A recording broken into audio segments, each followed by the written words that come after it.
It's a place you've never been or seen. Each window is a blinking amber eye, and the skyline looks like tea-stained teeth, the jawbone buried underneath. Each street is a vein that seems to ripple and beat like breathing, but there's no hustle, no bustle, no wind or rustle in leaves. Just the light, tip-tap, slap, of footsteps on paving. You and I are in the sky observing this scene below. You can feel no wind blow, no cold go creak, crack and freeze in your bones or toes or fingertips. Your lips taste no sea breeze salt. You're suspended.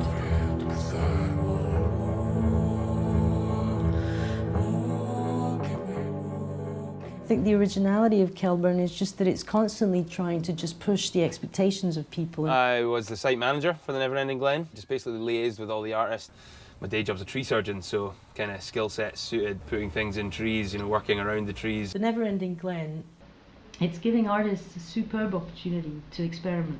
It surrounds us. It's about transience, but also connection and compassion. And what I try and communicate aesthetically about was sort of the feeling of being really immersed in something. And I love the sea and snorkeling and swimming and nature, and it was that feeling of sort of being suspended like in a shoal of fish and all the shimmers on the fish's bodies, but also the idea of when you swim through them, they come apart and then they come together again, and it's the idea of connection. Will McAvoy had a very beautiful piece called The Fatality of Remembrance. It's all based on memories and the loss of a memory, be it as simple as losing the keys or getting lost, but they're also hollow forms, so they're literally a memory of a person. All of these draped figures were advancing towards the tentacles, so I thought it gave a good ensemble to what could be in the Glen. The idea is they're all being drawn to a single point, kind of like the memory eater. He represents the thing that causes you to lose the memory. The one tricky thing, like sort of practically, was the tentacle, which was like a big freestanding sculpture piece that was to be sat in a river, built in sections. It had to be kind of lowered in using nothing but trees and bits of rope and manpower. I've tried to incorporate light into the work, so the light that's in the tentacle can be switched to more of a kind of a party.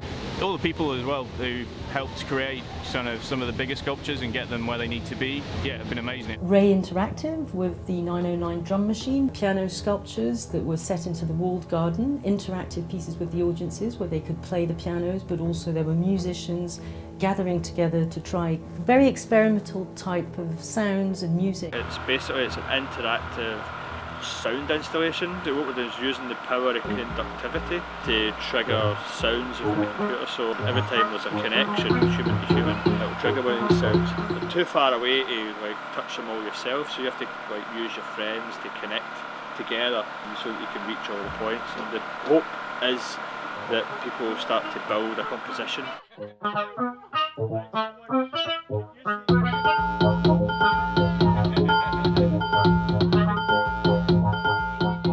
Kelburn is a great festival anyway. You know, the location is just truly beautiful. It's an amazing place. All of those wee things add on to the experience, and I think Kelburn is special for that. The Glen is such a wonderful place. Yeah. We have to keep it safe, you know. These guys are very crazy. There was like a head lost in the woods, an arm. Yeah, I mainly work on the human body, interested in human shapes and gore and sexuality. I'm very interested in the dark side of human being. This is what people try to hide from themselves, yeah. And I try to just bring it up, and probably it's not comfortable to see these things what I want to show. The link between the art world and those festivals that are going to slowly become the arena for artists that are a bit more daring.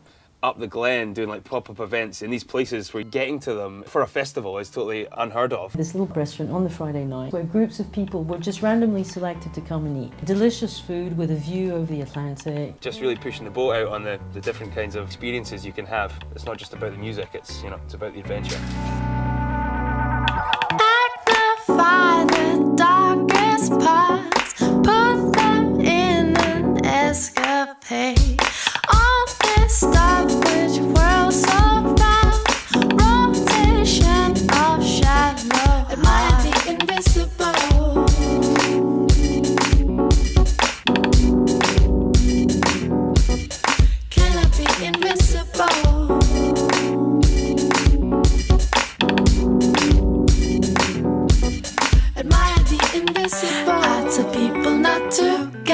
too attached to all this beauty in the world. All the lights ahead is the sea, and neither has the deepest breath.